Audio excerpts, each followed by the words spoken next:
welcome back to another episode of the Last Shot NBA show right here on Little Birdie TV. As always, brought to you by our great friends over there at topsport.com.au. Now, we've got a lot of NBA to talk about. We've got a few freaky things to talk about from Monday's games that Parky wants to get into a little bit later. But first, we do have to welcome the great man himself, the Pan Pac champion, Mr. Andrew Parkinson. How are you? I'm pretty good, thanks, Nick. It never gets old winning gold. So I'm still living off the glory from last Friday, but I've got a very sore calf, mate. Parky, I love it. You need to get that onto a t-shirt, mate. Never gets old winning gold. Yeah, no, it's good. We've got a few other sayings too with the has-beens. You'll like this one. How about this one? We only shoot threes because you can't shoot fours.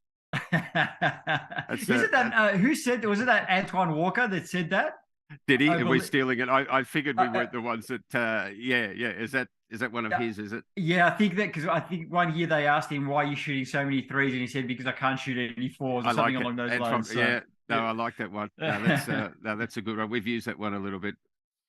No, I love that one. Old mate Antoine Walker, great. Had that nice little shimmy as well. Yeah. Back in the day. All right, Parky, let's get stuck into it. We've got a lot of NBA news to cover today. We're going to start off with old mate Shai Gilgeous-Alexander and the OKC Thunder, but in particular SGA, Parky, because he's having a very, very good season so far. Now, we're going to talk about whether we think he can win the most improved player, and we're going to use Ja Morant last year as a bit of an example because Ja Morant was a guy, and I believe you mentioned it, Parky, that I think you didn't really have him as your most improved player last year, did you?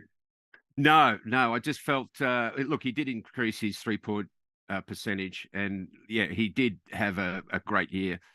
He was actually in the talk for MVP, as he is sort of this year as well. But, no, I just thought, I just didn't. And we'll get into what we think about the Shai show. But yeah, no, I think, I think his team. I think he gave it to Desmond Bane. I think he gave it to his own teammate because there were three guys. I think Jarrett Jackson Jr. was also up for most improved last year with that team, with that Grizzlies team. I think they were probably the most improved team. But I wasn't too mad that he got it. Yeah, I actually had him as my most improved player. He made the leap from basically being an all-star snub went to All NBA. Obviously, won the most improved player. Now, so far this season for me, Parky, anyway, I feel like there's three guys that are really leading the pack for most improved player. For me, they're Pascal, and this is in no particular order, Pascal Siakam, Donovan Mitchell, because I think he's been playing out of his mind so far. And for me, SGA, I think is pretty much the front runner right now. If we look at his numbers so far this season, the points per game are up by about 7 points per game. The true shooting percentage is up to 63 from 55. Assists are roughly the same. Rebounds are down a little bit. Steals are up. And his per is up as well from last year. His averages rank top 5 in steals, top 10 in scoring, top 15 in blocks. And as we can see from this graphic that we've got up on the screen, he is a scoring machine. He's had 9 games of 30-plus points out of 13 so far, shooting the fewest nightly three-point attempts since his rookie season, which for me means that he's been super efficient, Parky. Do you agree with everything that I've said? I agree with everything you've said, but I will mount an argument that he shouldn't get the most improved. I mean, he has his efficiency has gotten a hell of a lot better, and not only that, he's probably the surprise packet. There's 8 guys in the league averaging at least 30 points per game, and SGA is one of those guys. But the most impressive thing that I find, just to add to your spiel there, was that when you mentioned PER, the player efficiency rating, there's only 4 players that are above 30. And we're talking about guys like you might have heard Luka, Steph, and Giannis, the Greek freak. So he's only one of 4 guys that is averaging over that at 30 in the player efficiency rating. So he's had an amazing year. Look, he has dipped a little bit on the assists and the rebounds, just a little bit. He has improved his points per game, and that's purely on that efficiency that you spoke about with his true shooting percentage. Look, he's shooting an extra 5 to 10%, I think, on threes. The same with Josh Giddey as well.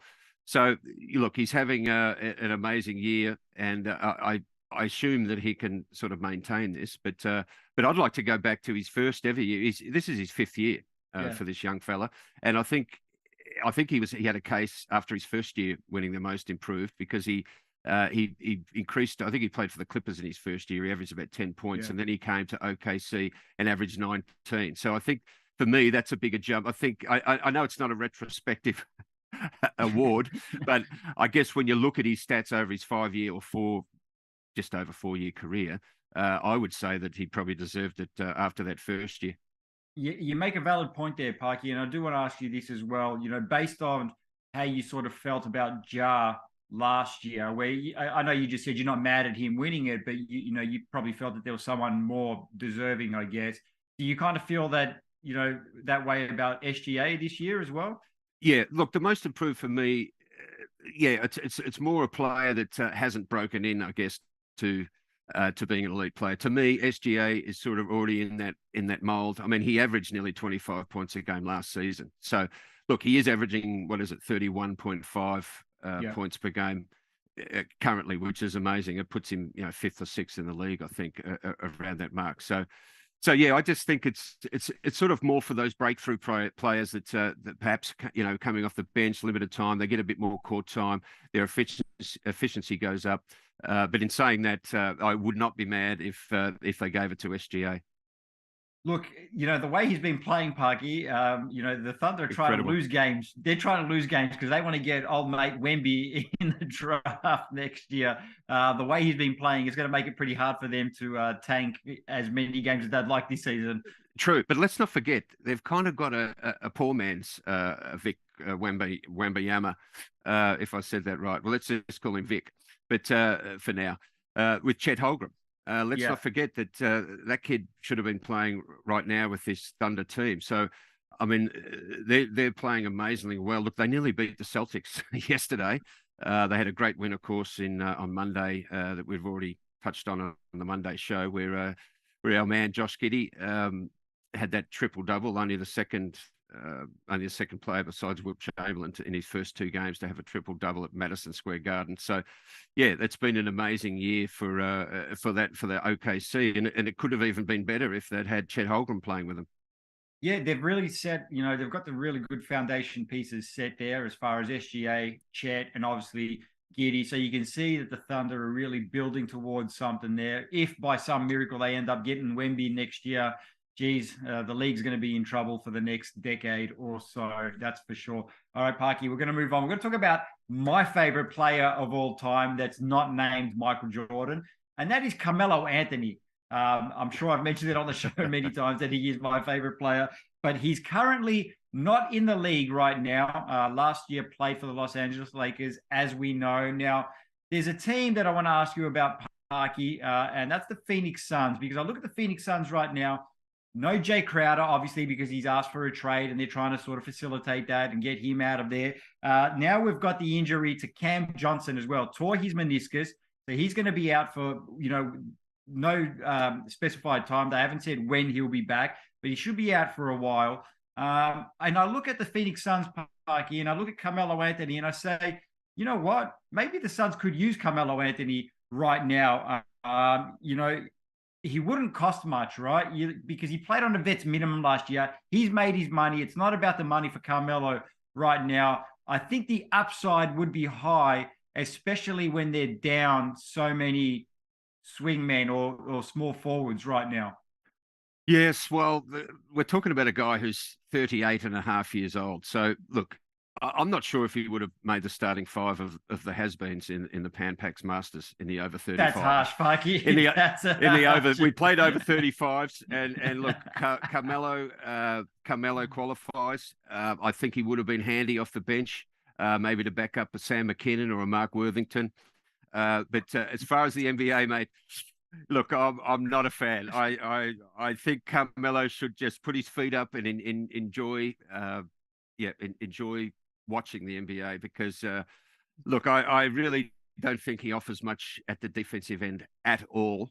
Okay, and look, he can shoot a little bit, but look, I'm sure there's far better guys around that they could get. And look, you know, I'm a gambler. You know, I'm into the betting, and I looked it up. He's actually 2-1, 2-1 to sign with the Suns. What is he? He's also 3-1 to sign with Miami, and 4-1 to sign with Milwaukee. So there is talk. So it's not so silly. I know you've brought it up, and I've poo-pooed it a little bit to bring back Melo, but there are some odds out there that you can get, and there are some teams looking at him. Parky, I'm going to say, before I hit you with my counterpoint to your argument, right, I would just like to say thank you for appearing on the show these last few months, but this will be your last appearance.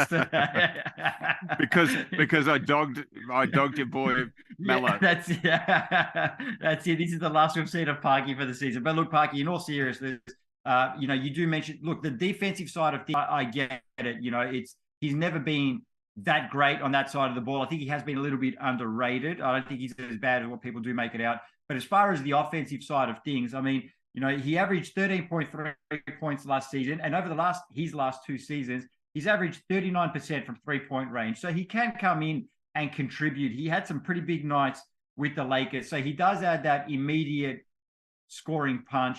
Obviously, would bring in some more veteran leadership to the Suns team. You know, him and Chris Paul have been wanting to play with each other for many years. One might argue that now could be too late. They should have done it earlier in their career. But I just think that he'd had more value than not if he came to the Suns. No, you said something there that I agree with. I think it is too late. Like I said, he's just about to turn 39. Look, he's mates with you know, the Banana Boat crew, you know, with LeBron and CP3 and those guys. And look, he was with the Lakers last year, and they need shooting. So my question to you, Nick, is why isn't he on the Lakers bench? He's mates with LeBron, and as you said, he did offer a little bit of scoring for them last year.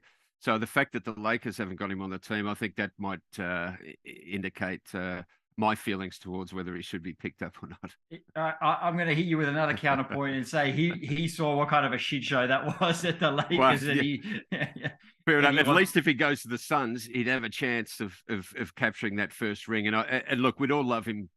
We'd all love Melo to get his ring. Okay, he's he won a gold medal. I think the only thing he ever won was a gold medal. I think he might have won in Syracuse. Did he win in college? He did. Yeah, I think he did. So he did. It's arguably the greatest freshman season of all time. So there you go. Yeah. Freshman, first year player, one and done, won a championship for Syracuse, which was amazing. He also won gold medal with the Redeem team and a couple of those US teams, but he didn't get that chip in the NBA. So I think, as you mentioned earlier, it's not in it for the money. He's made his money. I think he's just kicking around. He'd like to have a chance of getting that championship ring. And look, we'd all love him to get it, but I don't think the NBA's I don't think the NBA is for him. Look, come and play in the NBL, Melo. Come and play for United or someone like that. Listen, I'm not mad at that, Parky. I'll be at every home game courtside.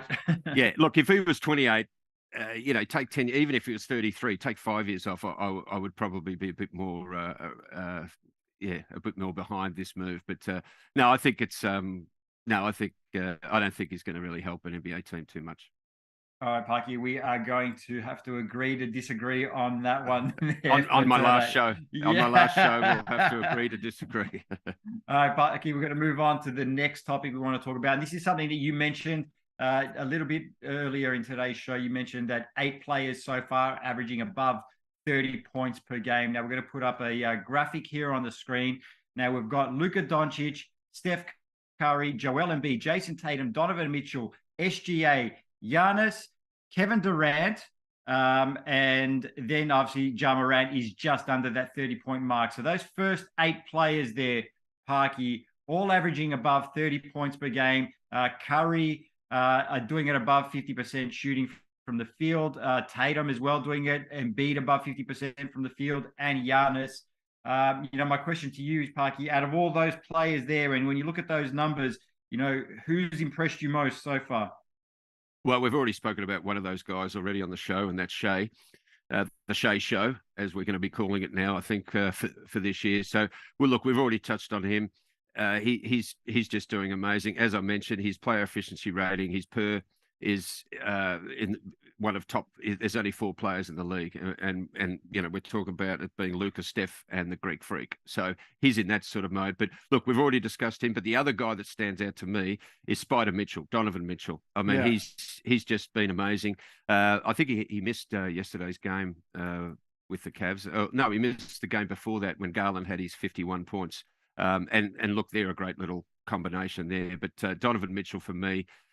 He's not as efficient, and he's playing, I think, a league high, nearly 40 minutes a game in the league. So for me, he's been. We know he's capable, but for me, he's been sort of the standout when you look at that list.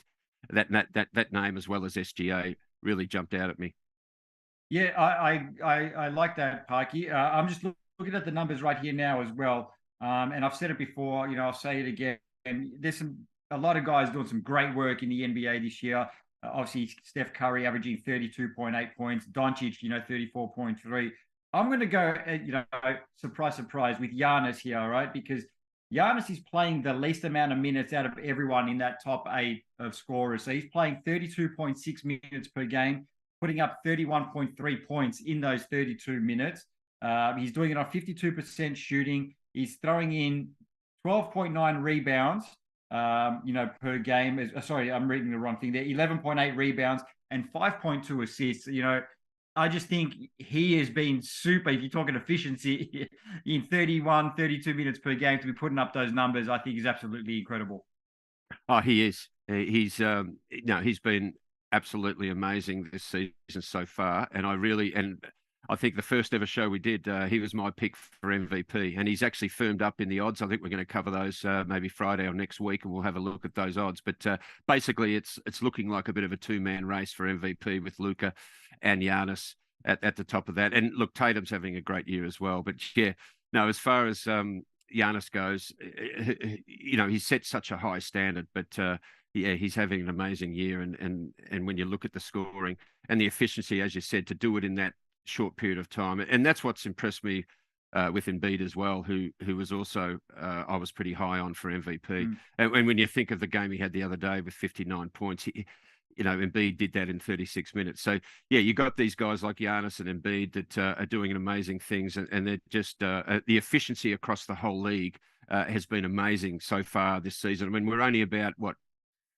15 to 20% into the season. With most teams have played around that sort of 14, 15 game mark, but we're already seeing the efficiency and the amount of points per game that these teams are averaging. I mean, the Celtics are averaging 120 points, a league leading 120 points per game, which is incredible. Yeah, it's absolutely fun to watch for us fans. I'll say that much for sure. All right, Parky, let's talk numbers. Let's talk betting. Before we take a look at today's games, we're going to go have a quick overview of some freaky events that happened on Monday that caused our numbers to slump a little bit. Well, you did okay. Look, you did quite well in that Monday, which was a bit crazy. You went 3-3 with your picks, and I went 1-3 with my picks, so I didn't have a great day. But you actually should have gone 4-2, and I should have gone 2-2 because we had the under in that Golden State Sacramento Kings game, and that just ticked over to 237, and we had the under 236.5. So that was a really bad beat there.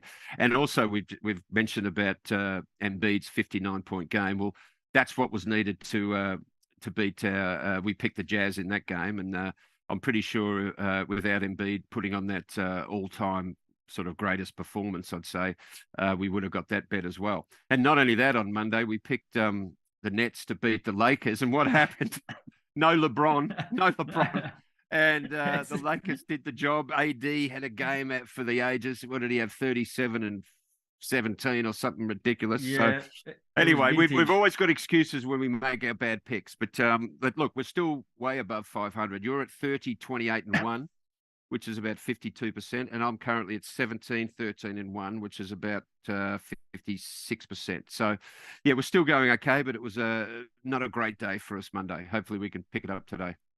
Yeah, let's see if we can do a little bit better today. We're going to take a look at 3 games, and then we're going to take a look at the championship odds as well. So we're going to start off with the LA Clippers and the Dallas Mavericks, Parky. Mavericks coming in here, $1.38 favorites. Clippers, $3.20. Line at -6.5. Totals at 2 at 11.5, live on NBA League Pass today. No Davis Bertrands for Dallas. No Kawhi Leonard. John Wall didn't play against the Rockets, so it could be unlikely for today's game as well. Parky, what are you seeing from this one? Yes, no, I like the Clippers in this one, Nick. I think when you look at the Mavericks, they're having a decent season. They're 7-5. The Clippers are 8-6, but the Mavs haven't covered the line in the last 8 games, and I don't see them covering this 6.5 line. There's been a bit of money coming for the Clippers, so the public out there agree with my pick there. So. Yeah, look, I like the Clippers in this one. They're getting 6.5 points as a head start, so that's my pick in this game. I agree with you on that, and I'll even go. I'll take the over on this one here. I think 211, could be low because these teams do put up some numbers on the board. I think if Paul George goes off, because it's going to take Paul George going off for them to sort of keep getting consistent wins. I think so. I do like the over, and then I agree with you on the Clippers covering the spread. Yeah, no, I'm going to stay away from that. I think that's about spot on. That's pretty low. You don't normally see in the current NBA this season a total that low. Yeah, but we have to remember the Clippers are averaging a league lowest 105.2 points per game. So that sort of scared me off the over there. But the Mavs are averaging 110.5. So if you add those up, we're looking at about 216 points. So yeah, I don't mind it, but it's not an official pick for me. But good luck. All right, thank you very much. Next game we're going to take a look at is my New York Knicks and the Utah Jazz. Jazz $1.56, New York Knicks 2.52, line -5, total 232. This one's going to be live on ESPN today. Mitchell Robertson still listed as day-to-day for the New York Knicks. Other than that, both rosters should be good to go. Parky, thoughts on this one? Well, there's a chance for your Knicks if they can win this one. They'll be at 500. They'll be 7-7, and they've won the last 3 games as road underdogs after a home loss. But in saying that, I'm going to still pick the Jazz. I actually got them yesterday at 3.5. So there's been a lot of money coming for the Jazz in this game. But no, I just like the Jazz at home. They've covered the line in their last 4 games, and they've won their last 10 home games versus teams with a losing record. So I think this is pointing to a big Jazz win here today. The line has come out to 5 points, which hasn't sort of scared me off. So I like the Jazz -3.5. I also like the under in this. It's 232 points. And the last 5 games between the Knicks and the Jazz have gone under the total. So I think that trend will continue. So I've got 2 picks in this game, the Jazz -5 and the under 232.5, 232 flat. Sorry. But I'm going to go Jazz +5. Jazz +5. Yeah. No, Jazz are Did you say plus or minus? They're -5. They were -3.5, and the money's no, the Jazz are favourites. Yep. Yeah, sorry, I didn't hear you correctly. Yeah, so I agree with you right across the board then. Yeah. Yep. So you're on the under as well. That's I'm taking the under as well. Yeah. Yeah. No, there we go. We agree on this one. Yeah, 232 is a bit of a high total for me. I just don't think they're going to get to that one there. So yeah, I agree with you right across the board on that one there. Last game we're going to take a look at the Nets and the Kings. Your Kings. Parky, their favourites, $1.87. Brooklyn, 197. The line's -2. Totals at 226 even. Live on NBA League Pass. Just checked this morning, and Ben Simmons, Yuta Watanabe, Seth Curry, Nick Claxton were all questionable, but the Nets have announced that they're all going to be available to play today. Parky, does that affect your pick for today's game? No, I had them circled. I had the Kings -2 as the pick, and I'm going to stick with them. Look, the Nets have lost 10 of their last 11 games against Western Conference teams. And look, I know the Kings. The Kings aren't the worst team in California. We can safely say that. And look, when I talk about my Kings, they started 0-4, Nick, and since then they've gone 6-2. They're currently 6-6. This will tip them over. This will tip them over above 500. I think it's a huge home game for them. So I think, I think the Kings can cover that small spread at home. I think the way they're rolling. So yeah, the Kings -2 for me against the Nets. Are you staying away from the total there? Yeah, I'm staying away from that. It's about right. Look, the Kings are a pretty high scoring team. It's around 226. The money has come for the over. That's one thing I have noticed. You could get 224 yesterday. So yeah, that's been climbing up. So look, I think that's about right. gun to my head, I'd probably lean towards the under in this one, but we'll leave that alone. But Kings for me at home, I think, they're a good thing. Pikey, I hate to say it, but I think I'm coming around on the Kings, mate. They've had some good wins, and I am starting to come around with them. And I would love to disagree with you today, just for a little bit of competition, a little bit of banter. But put me down right across the board. I agree with you on that one as well. Are you going to touch the total at all, or are you? I also am inclined to go under. You know what? I'm going to be brave today. I'll take in the under. Why not? Okay, so you've got the under 226.5. That gives us a little something to cheer for and talk about it on the Friday show. But no, these Kings, mate, they're look. I think I have to qualify what I said about them. I didn't think they were going to be as bad as everyone predicted. I do think they're going to be in that sort of play-in area. Okay, I think they'll be in that 8th, 9th, sort of 10th spot. And look, I don't think we can say that about the Lakers. I don't think we can say that about maybe about OKC. But yeah, look, they're not a bad team. We'll see how it plays out. All right, we're going to take a quick look at the championship odds, and then we're out of here, Parky. Let's see how the money is coming. It's still coming for the Boston Celtics and the Milwaukee Bucks. They've firmed their Parky, now equal favorites, 625, both of those teams. Clippers used to be the favorite. They are now $7.50. Golden State Warriors, $8. Suns, $8.75. Brooklyn, $13. Nuggets, $16. Cleveland, $17.